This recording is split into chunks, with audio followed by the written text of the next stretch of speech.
So our first speaker is Shelley Goldstein. So let me briefly introduce her. With over 30 years of marketing and design expertise, Shelley trains global audiences how to master the art of effective speaking. Working with entrepreneurs and executives, she understands the demands of the evolving workplace with its increased emphasis on leadership, influence, and AI. And she has helped hundreds of people in over 40 countries develop the skills necessary to be empowering, remarkable speakers. Welcome, Shelley. So good to have you here. Oh, this is so exciting. I am going to entertain you. Can I share the screen, please? Thank you. Write an emotional sentence describing a sunset. As the sun dipped below the horizon, painting the sky in a breathtaking tapestry of fiery oranges and soft pinks, my heart swelled with the overwhelming beauty of nature's final bow. Not bad. Now say it with more feeling. In that fleeting moment when the sun kissed the earth goodbye, setting the sky ablaze in a mesmerizing canvas of blazing oranges and tender pinks, my heart soared with an indescribable ache, as if the entire universe had whispered its most profound secrets in that breathtaking farewell.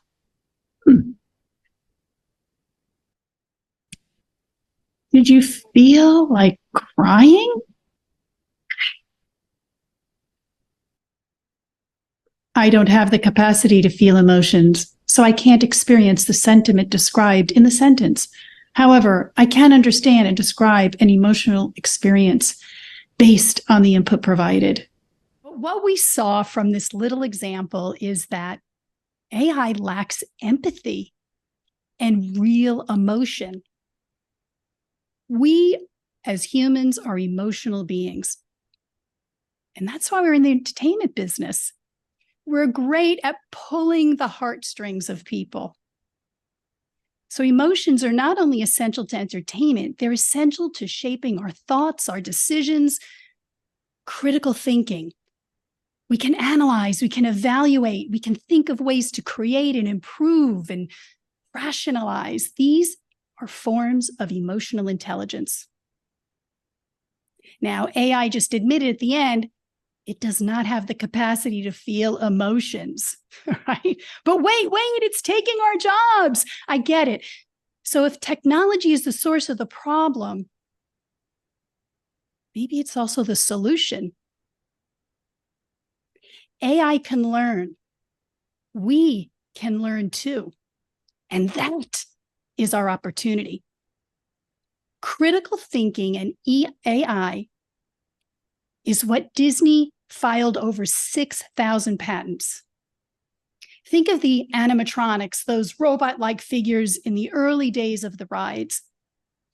And through building on AI over the years and critical thinking, they now have these sophisticated characters in the Avatar Park in Florida. Some of you may have seen those dancing waterfalls in front of the Wynn Hotel. That is a Disney patent. It came about because people wanted to know how can they create new effects of imaging with colors on water.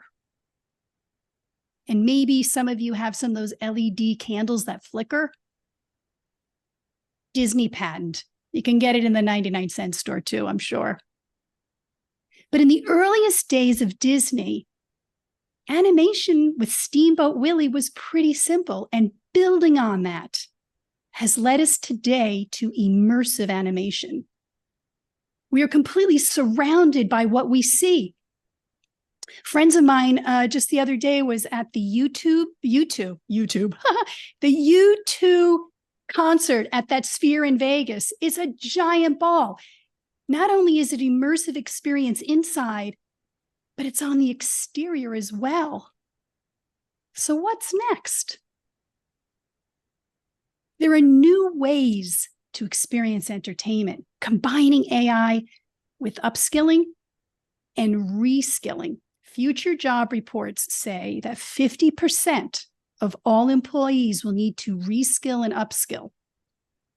The good news is the top of that list, critical thinking and problem solving. Those are two things that require emotional intelligence that ChatGPT does not have. This is not a new concept, right? We've heard today a little bit in the beginning, AI is helpful, it's efficient, it helps us streamline processes and do our jobs better, but it also opens up opportunities to advance, to create, to make mistakes. Flying planes didn't just happen overnight. It was a series of mistakes over decades. Now, we credit the Wright brothers as co-pilots of flight, but truly the imagination of flight goes back to Da Vinci. In the 1500s, he focused so much on the center of gravity and flight. And today, we're landing on other planets. So these state-of-the-art tools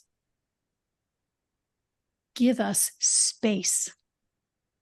They give us space to be creative, to innovate. You have the opportunity to revolutionize your work and your workflows. Okay, I am sure you're drowning in emails and meetings and app signals going off all day and all night like me, but you know what? Where is the opportunity for me to co-pilot with AI, work together?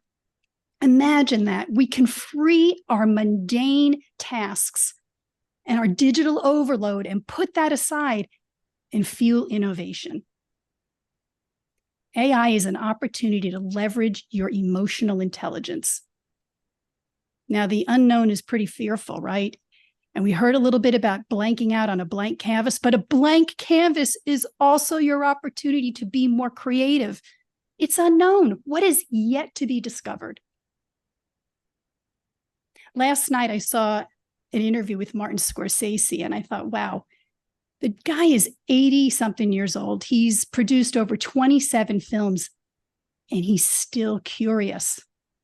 And guess what? He just recently started using email. However, the man's embraced technology and making his films for decades, but he blends it. You might know that he has a short film where he actually posted his mother's pasta and meatball recipe in the credits.